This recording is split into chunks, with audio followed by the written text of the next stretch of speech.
Hello, Joe here. I want to do a quick video because I've been getting some questions about how to solve a system of equations using a calculator. So I wanted to pick a simple example and go through and show it step by step. So the example that I chose is one from our textbook for a balloon.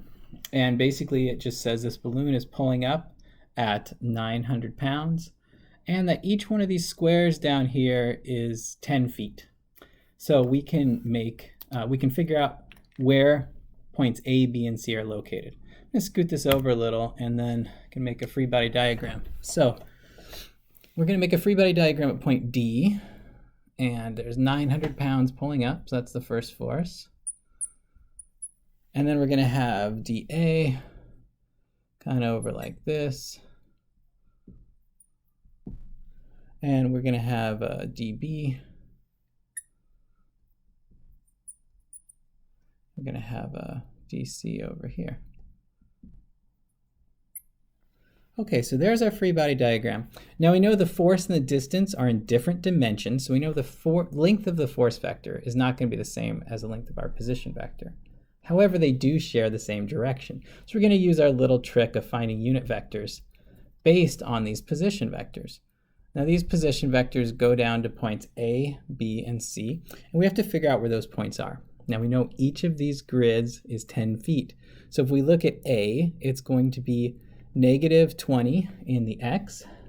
This is point A. Mean negative 20 in the X. It looks like the Y is up and Z, it would be 0. And so we've got 0, 0, and that's going to be in feet.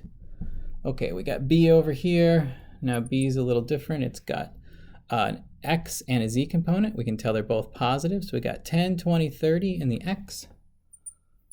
And we've got 10, 20 on the Z. Oh, sorry, on the Z. This is 0 for Y and 20 on the Z. And then for C, we're going to have negative 20 for the Z component and no X or Y. So we got 0, comma, negative 20, 0.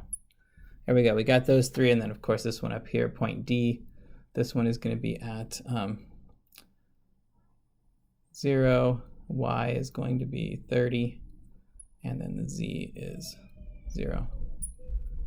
Okay, so we know where all of those are. Now what we can do is find position vectors and divide by their magnitudes to get unit vectors. Why are we doing all that? Oh, we need directions. We need to take a position vector and steal from it its position so we can use that to make our force vectors. All right, got a little bit more room here. I'm going to do all of that in one step. So let's do FDA first. Can you see this up here? Yeah, there we go. FDA as a vector is going to be equal to its magnitude, which is currently unknown, multiplied by a position vector over its magnitude. Now what's the equation I'm using here? I'm using the equation FDA is equal to its magnitude times a unit vector in the dA direction. I'm also using that unit vector in the dA direction is equal to a position vector in the dA direction over its magnitude. And notice the top is a vector, the bottom is a magnitude. These brackets up here, this is going to be my unit vector where I'm going to put dA on top and its magnitude on the bottom. So from dA, if I'm starting at 0x and I go to negative 20, that means I'm going negative in the negative negative 20 in the x direction, so I have negative 20. And then in the y direction, I'm starting at 30, I'm going to 0, so I'd have negative 30. And then in the z direction, I'm starting at 0 and I'm going to 0, so I've got 0. I'm sorry, I need my i's, j's, and k's. Getting confused with my notation here. I can't do that. Negative 20i minus 30j and plus 0k divided by the square root of the squares, negative 20 squared plus negative 30 squared. Do I really need the negative? No, I really don't. But I like to keep track of all of my negatives and make sure I know what I'm doing here. And these would all be in feet on top and feet on bottom. which is great because those two cancel out. And now we're going to end up with pounds because that's what our magnitude is going to be. All right, we've got that for FDA. I'm going to give myself a little bit of room and calculate that. And there we go. We've got our first force vector where we're going to have a negative FDA times 0.5547. How did I get that? Well, that's just 20 divided by the square root of 1300, which is what this bottom one gives me. Minus FDA times negative 30, negatives over here, divided by that square root of 1300. And this is our first vector. So now we have it in Cartesian vector notation. Now we just need to do that for all 4 of our vectors. It's not 3. There's 3 tensions down here, but I also need that one. So I need to do that with all of our vectors. Let's go ahead and do FDB. FDB is going to be equal to FDB times the position vector over its magnitude from D to B. In the x direction, I go 30. And in the y direction, I'm going from 30 to 0. So I go negative 30. This is I, this is j. And then in the z direction, I'm going to go from 0 to 20. So I'm going in the positive 20. And I divide by 30 squared plus negative 30 squared plus 20 squared. Okay, there's that one. Let's see what that one calculates to.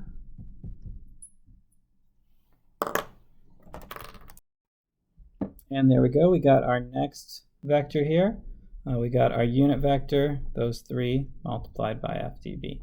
Now we just have to do FDC. We got FDC, and that's going to be equal to its magnitude, which is unknown, but we don't care. We like variables. Variables are things we can solve for. And we're going to go from, in the x direction, I'm starting at 0, and I'm going to 0, so nowhere. So we've got 0, I. And then we're starting at 30, going to, I put negative 20. That was wrong. That negative 20 should be in the z. It's 0y, negative 20z. Oops, a little mistake there. How did I know that? Well, I put this back up. They have the y direction going upwards, and all of them are on the xz plane. So I know that they're all 0y, and I know that c has to be negative 20 in the z direction. I just put it in the wrong spot. All right, so I've got 0i, then I've got negative 30j, and then I'm going to z, 0 to negative 20. I'm going minus 20 k. Divided by, well, I already know that one because I had the same thing up here, square root of 1300. And I can write that one out pretty easy because it's actually the same as this vector up here. We're going to have FTC, we're going to have 0i minus, let's see, 30 was the j component here, so it's 0.832, and it's FDC times 0.832. And then I have 20 here and 20 there.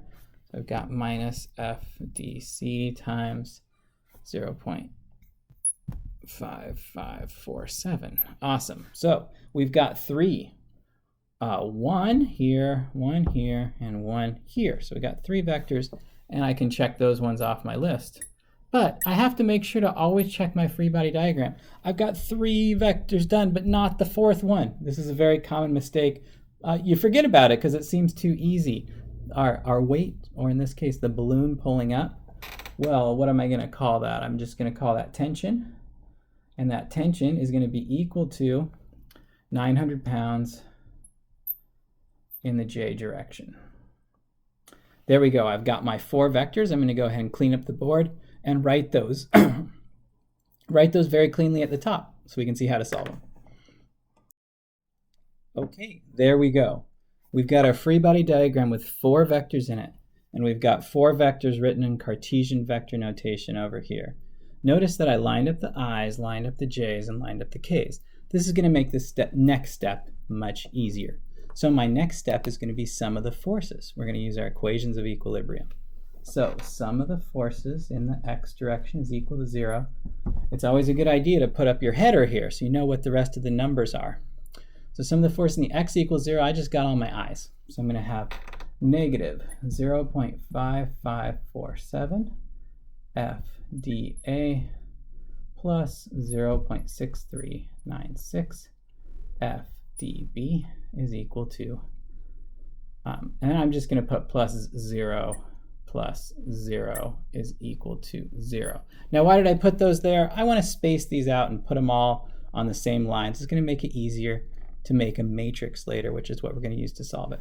So now I'm going to do sum of the forces in the y equals 0.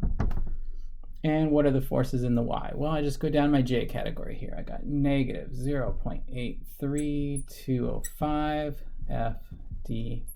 FDA. I've got negative 0.6396 FDB, and then I've got negative 0.83205 FDC, and then I've got positive 900 pounds, and that's all equal to 0. Now it looks like I got out of line a little bit. I'm actually going to rearrange this just to make it clear that all the equal signs are in the same place. There we go. So we've got our, it's like this pin's running out. Okay, let's get a new one. Okay, now I need the sum of the forces in the z equals 0. Going down my k line here, I've got 0. And I'm going to add to that 0.4264 FDB. Oh, B. And that's right there. And then I got this one. I've got negative 0.5547 FDC. And I've got 0K. And all of that equals 0. Okay, so I have gone through and did the sum of the forces in the x, sum of the forces y, sum of the forces in the z. Now, it's really important that we keep track. 80% of your work here is just keeping record, right? Notice that up here, we have a vector equation. We've got all of our unit vectors, I, j, and k, and over here we've got harpoons on them. But down here, we no longer have vectors. These are scalar equations. Why? Because we took the direction out. We said, this first line is what's happening in the x direction. This second line is what's happening in the y, and this third line is what's happening in the z. Within each direction is a scalar equation. Now we line these up very nicely. And now is the biggest step that students like to skip. So don't skip this step, okay? What do we need to do now? We need to take all of the things that have variables and keep them on one side of the equal sign. All the things that don't have variables go on the other side. What do I mean by that? Well, if we look over here, we've got FDA. These are variables. These are things we want to solve for. We're going to keep all these on the left-hand side of the equal sign. On the right-hand side, we need to move this 900 because that 900 doesn't have a variable on it. That's an answer. We need to move it to the other side of the equal sign. How are we going to do that? Well, I'm going to subtract 900 from here. And I got to do that to the other side too. And notice that negative sign comes in. That is the biggest mistake I see students make, is forgetting this step. So make sure you don't do that. So what do I end up with now? Well, I end up with really the same, nearly the same thing I have, but instead of equal 0, the second one here is equal to negative 900. This one equals 0 still. This one equals negative 900 pounds. And this one equals 0. Okay, now is where we're going to solve this in a matrix. And let me show you how we do this. This is a little bit of linear algebra. If you've already had linear algebra, it's familiar. If you haven't, you're going to learn all about linear algebra in that class. I'm just going to give you enough information to use a matrix to solve this problem. So how are we going to do that? Well, we're going to take this system of linear equations and we're going to organize it into a different equation where A is a matrix, X is a vector, and they're going to be equal to another vector, which we're going to call B. AX equals B. A is a matrix, X is a vector, B is a vector.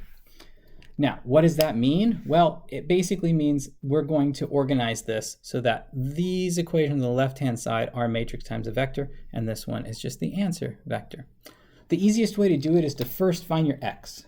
What is your x? Well, your x is made up of all the things you don't know. Just like when you learned algebra, you're always solving for x, right?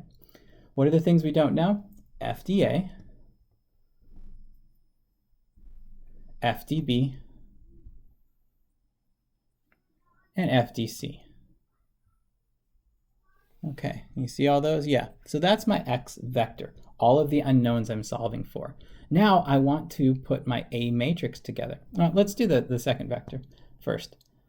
What's my B vector? It's all the stuff without variables. In this case, it's going to be 0, negative 900, 0. Okay, so I've got my x vector. This is what it looks like. I've got my answer vector. That's what it looks like. And now I need a matrix. And how do I get that? Well, the only thing you need to know here is that when you multiply a vector times a matrix, you turn that vector sideways and you multiply the rows of this vector by the columns of the matrix. So I'm just going to write out our three variables here, FDA, FDB, and FDC, and I have to write them in the right order. Okay, and basically everything in this column is going to be stuff that's multiplied by FDA. Oh, look, I already organized it that way. I organized it that way so it would be easy. So I'm going to take these out, and the first column of a matrix is going to be 0.5547 times FDA, but the FDA is now over here. And I've got negative 0.83205 and 0. So that's the first part of my matrix. And then I've got my FDB over here. Everything multiplied by that is in the second area here, and I've got 0.6396, and I've got negative 0.6396, and I've got 0.4264. There we go. Those are all the things multiplied by FDB. Now, I should have gave myself more room here, but I think I can squeeze it in with a little bit of finesse. Actually, I'm just going to move my x over a little bit. X has plenty of room. All right, so FDC is all the stuff multiplied by FDC. I start off with a 0 on top. That's right here. And then I've got negative 0.83205 and negative 0.5547. And there we go. Now we need, that's our matrix A, that whole thing. And what was x again? Well, let's write that in. Our vector x is FDA, FDB, and FDC. When we multiply our vector x by matrix A, we turn it sideways. We multiply all those things in the column as shown here. All right, we are good. Now we have a matrix, what we're solving for, and our answer vector. Now we're going to do what's called augment the matrix. Now that sounds like a big deal. It's really quite easy. We just take this row, which is our answer vector, and we add it on as a fourth row in the matrix, or as a fourth column in the matrix. We're going to forget about our x vector. We're going to take this, we're going to plop it over there. So we're gluing our A to our B. So we have an augmented matrix, which is A, B. Okay. So what does that look like? Well, let me get myself some room. And there we go. We have our augmented matrix, which is A, same matrix as down here, augmented with our B answer. Now we're going to type this into our calculator, and I'm going to show you how we can solve it.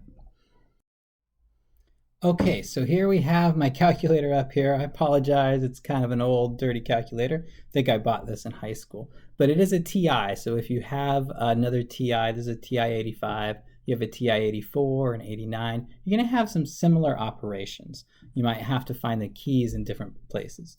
You can see what I'm looking for is matrix. You can see it's right above the 7 key for me. And any of those orange letters, what that means is you have to push the second key. So you're going to want to push second and then matrix. And as you can see on the top, we've got some new options up there. And those options, we're going to use those F1, F2, F3 keys to select it. You can see I selected edit, and now you just name your matrix. I'm just going to call it A to make it easy. Now this is a really important part. You have to choose how many rows and columns. our matrix is a 3-row by 4-column. So that's what I put in there. Once you do that, it has locations for each one of these. Now I wanted exact values. So for the 0.5547, I'm putting in -20 times the square over the square root of 1300, which is where I got that from. Looks like I messed up on the negative, but when I put it in, you can actually put the calculations in there. And then when I push enter, it goes to the next one, and I'm gonna put, I believe this one was like 20 over the square root of 2200. And then when I get that one put in, I push enter again, put 0, enter again, put another 0, and now I'm back over here, and I can put in that value, -30 over the square root of 1300. And then I just continue on putting in the values until I have the whole matrix put in the locations where it should be. Now it's really important that you pay attention to your negatives and you get everything put in. Let me just fast forward a little. So once I get all of these values in, oops, did another error. All right, now I'm going to exit out and I'm just going to push alpha A because I want to see what my matrix looks like. If I just do alpha A, it's going to just display the matrix, and I can use the arrow keys on my calculator to just look through it and just make sure it looks like exactly what I expected up here. That's why I like to write them out in decimal form, is I can directly check and make sure that I typed in everything right and all the negatives are correct. Okay, if they are, now I'm going to use a matrix operation. So I don't know if you saw that part. I went ahead and pushed the second key again, and then this matrix down here. So second matrix one more time to get back into the matrix menu. Now, instead of clicking edit, I'm going to click ops, and those are operations. You can see one of those is RREF. RREF stands for row reduced echelon form. Now that's something you're going to learn about in linear algebra.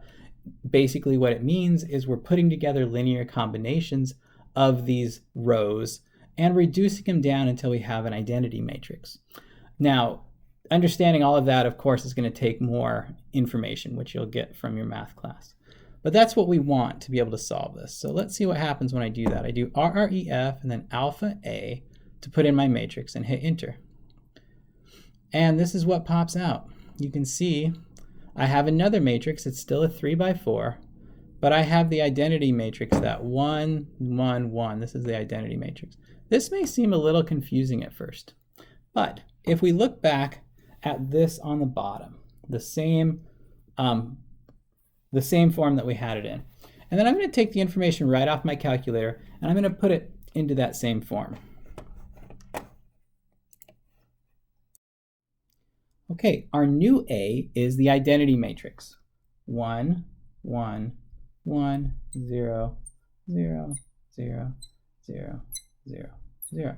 We multiply that identity matrix by our same x vector. Our x vector hasn't changed. It's FDA, FDB, and FDC. Now, if you remember, when I said you multiply a matrix by, or a vector by a matrix, you turn it sideways and you multiply everything in this column by FDA, everything in this column by FDB, and everything in this column by FDC. Okay, and those are going to be equal to our new B. Now our new B is given on my calculator here. It's 6.48 or 648.8 it looks like. Next one is 562.7, and then finally 0.333 or 3327. We got to make sure we have I guess that was 3 sig pigs. Anyway, okay, now how do we decipher all this? Well, look at the first row. We've got FDA times 1 plus 0 times FDB plus 0 times FDC equals this. So what's this value? Well, this is FDA. And what's this value? Well, FDB times 1 plus 0 is equal to this. So this is FDB. Oh, you can't see what I'm doing. Sorry about that. Okay, so we've got FDA times 1 plus 0 is equal to this. So this one is FDA, this one is FDB, and of course this one is FDC. So we were able to solve a system of equations using our matrix functions. Please let me know if you have any questions.